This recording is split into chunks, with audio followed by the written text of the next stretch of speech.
she'll be next year.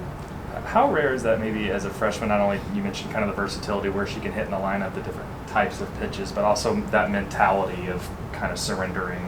Maybe how rare is that, or just how great is that when you find that? You know, I think it's rare. I think it took her some time to figure out how to not play a little nervous.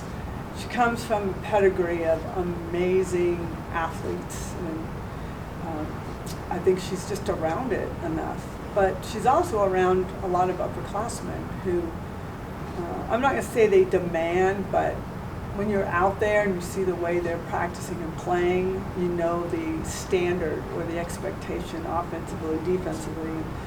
She just kind of fell right into it. Patty, you talk about the confidence that the pitching is going to get back on track and that Carly gives you another option.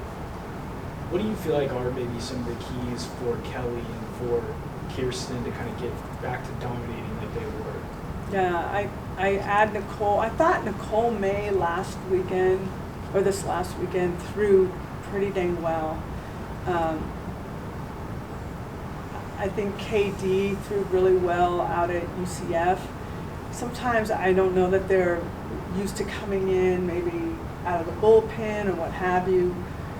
I knew this was going to be a big weekend for Kelly, but it's all about trusting what you've got and your confidence. If you're second guessing or, I'm not sure, I don't know that I'm ready to throw that pitch, or whatever it is that you're thinking, you just got to be a boss, and you just have that mentality like I am getting after you. I am going to hit. I'm hitting this. You're not beating me attitude. And I think sometimes we try to be very finesse oriented or fine tuning, and sometimes you got to rear back and just go after it. And I felt Keeney in that way. You could see it in her face and her body language. And I think when Nicole May does that, they need to sustain it. You know, what was been happening to us a little bit is, say, a walk, a ball up the middle, and then a ball out of the park. We got to keep the ball in the yard, and we will win games.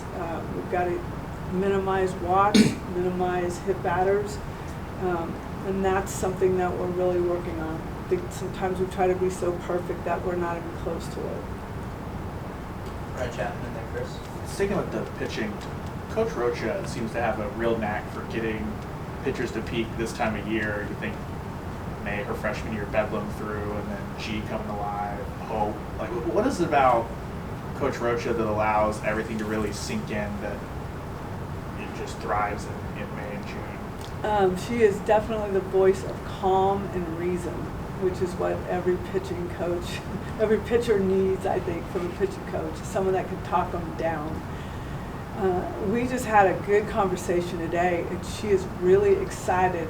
As much as you could look at the outcomes, she's very excited with some of the things that she saw. There were signs of really good pitchers and really good innings. And we believe, and she believes, that we're moving and trending up at the right time.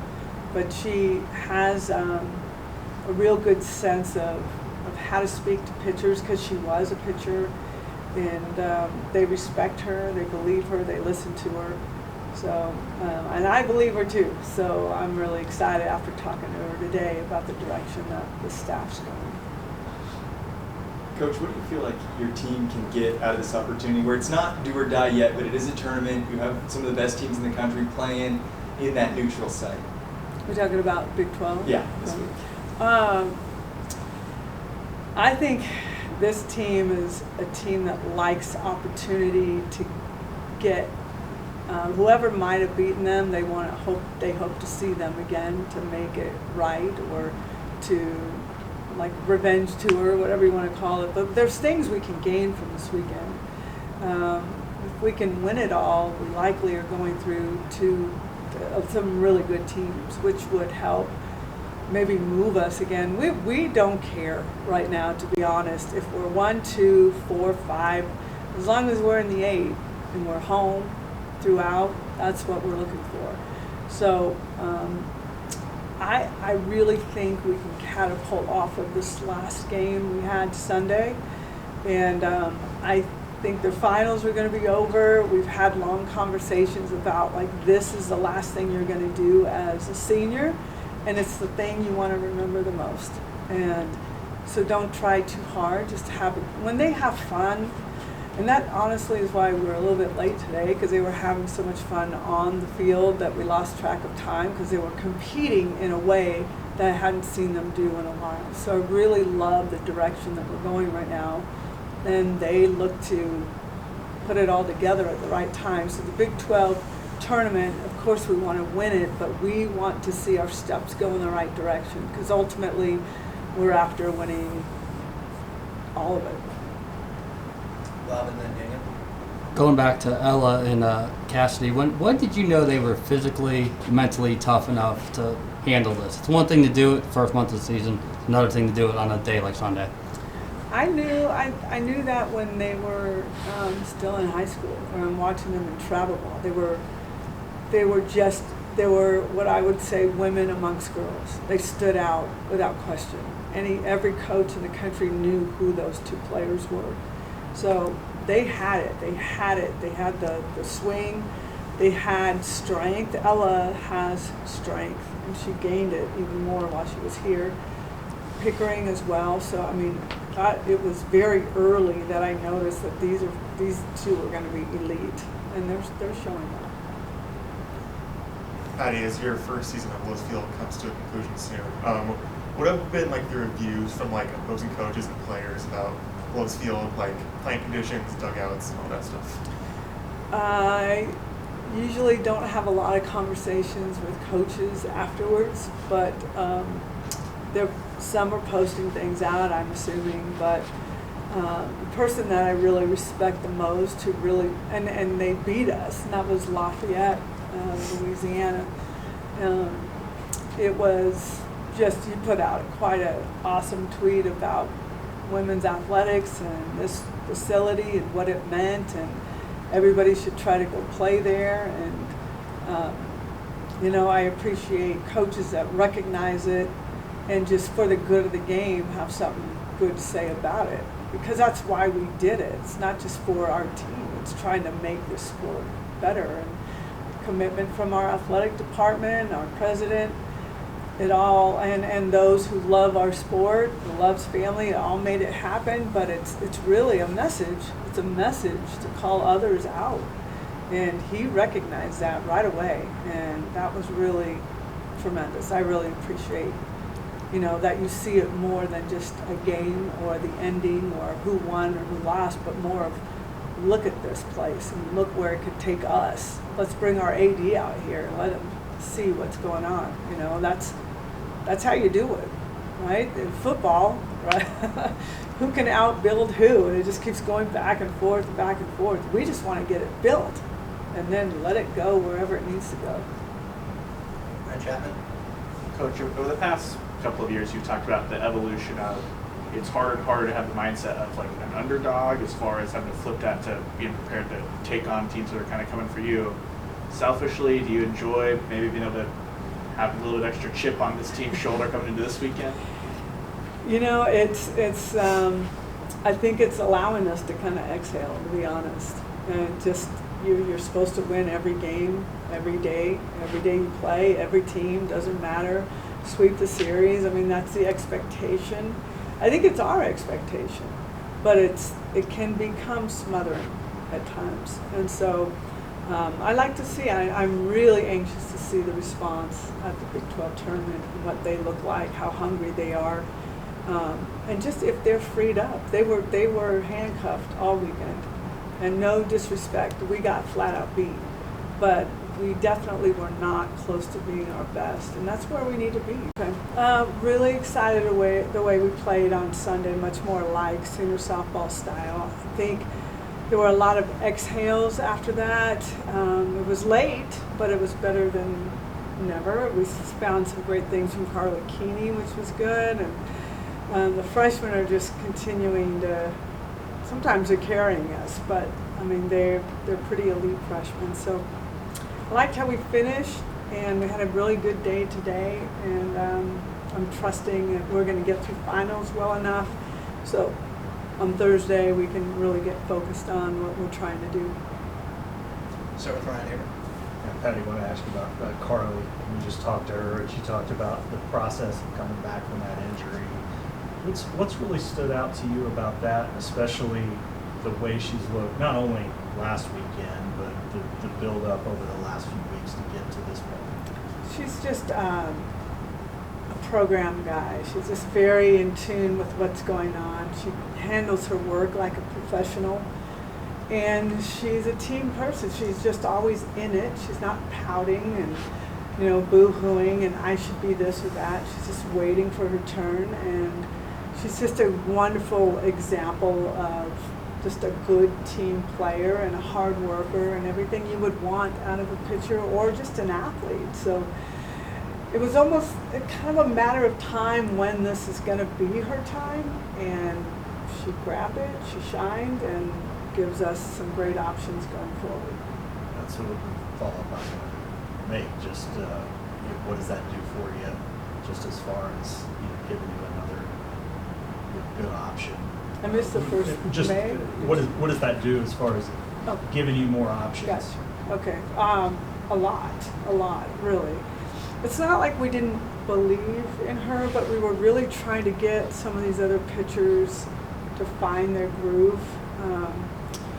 And I think Carly really came in. I mean, that's the best I've ever seen her throw for us. So I think a lot of these seniors, I think they're just kind of saying this is it. They're either going to do one or the other. They're going to go, oh my gosh, this is it. I've got to really, really, really, and you really don't. Or they're going to say, I'm going for it. I got nothing to lose. That's Carly right now. But I think what she did was a good example to our other pitchers to say, look how locked in, focused, competitive she is, and she's making this look easy. And I hope that we all saw that, learned lessons from that, instead of trying to be perfect. And the harder we try, the more we'll leave balls over the plate. Jesse and then Mason. Patty, I wanted to ask you about Ella going through her freshman year. Sorry. Bless you. Bless you. Try to hold it. Sorry. Bless you. Ella. Yeah, just, we've asked you about her before, but now that she's kind of got this regular season under her belt, just what stood out to you the most in terms of her going through her freshman year, the highs and lows of learning the game? What stood out to you the most just about her process of kind of maybe finding her rhythm? Yeah, it was interesting when she first came. She was very nervous and shaky somewhat. She had a lot to learn, and she did. But hitting-wise, that's always been something that she is heavily recruited for, specifically that. But, some freshmen come in with an attitude like, I know how to hit, this is the way I hit, and they don't want JT's help. But when they surrender and they believe in what he's doing, and she did, they go to another level. So she surrendered that really quickly, as did Cassidy Pickering. And I can't see them not in this lineup with the way they both are swinging. What's beauty about Ella is she's got power, but she could lay down a bunt. And I don't know that I would ever want to call that, but she runs really well. That's why we've been using her in the leadoff also. Times when Jada, she's been there, she's done that, she knows what it's supposed to feel like, but Ella knows it too. And so I'm trying to give her that opportunity as well, because that might be a place. So this Big 12 tournament's going to tell a story for our future as well. Let's do James and then Ryan Avery. Coach, Carly Keeney and Devon Park talking a lot about trusting the process of what you all are doing. Was that kind of what the motion you got from practice today? Is just trusting the process, doing things exact same way, but adding that more fun to it, as you saw? Yeah, there was definitely more fun in it, but I was still expectations for them. So I was calling hit and runs and really putting them in tough situations. The machine was pitching all kinds of different pitches, so they had no idea what was going on. I put them up there with 2 strikes. I had just battle situations, and they were crushing. And what was nice is they were crushing it, and there was a celebration afterwards. They've gotten used to somebody crushing, and it's like, she's supposed to, you know, and so nobody says anything. We just keep going. But it was really different today in a really good way. So I'm happy about that. Patty, going back a couple questions, you talked about Louisiana coach's reaction and what he said. Wondering, have you gotten any response to that as far as other schools calling, wanting to play? That maybe, you know, I know it's been tough to get people to come here and play. No. No? And I mean, if you're paying attention, you're knowing that our program is about to be changing dramatically. But you call and you give big incentives to come. So I mean, you're really trying to pay people to come play. And but once they get here, Yeah. it's a wow factor for them. So it's tough. Scheduling is tough. It's a little bit different now as we go into the SEC. It's, you know, usually I have 2 to 3 additional weekends where I'm trying to get teams to play. So now we're going to probably go first 2 weekends on the road and then the next 2 weekends at home, and then we're in conference. So it's quite different. It's a little bit easier, but you still got to pay the money out and really add a few extra meals in there or something just to get them to say yes. So.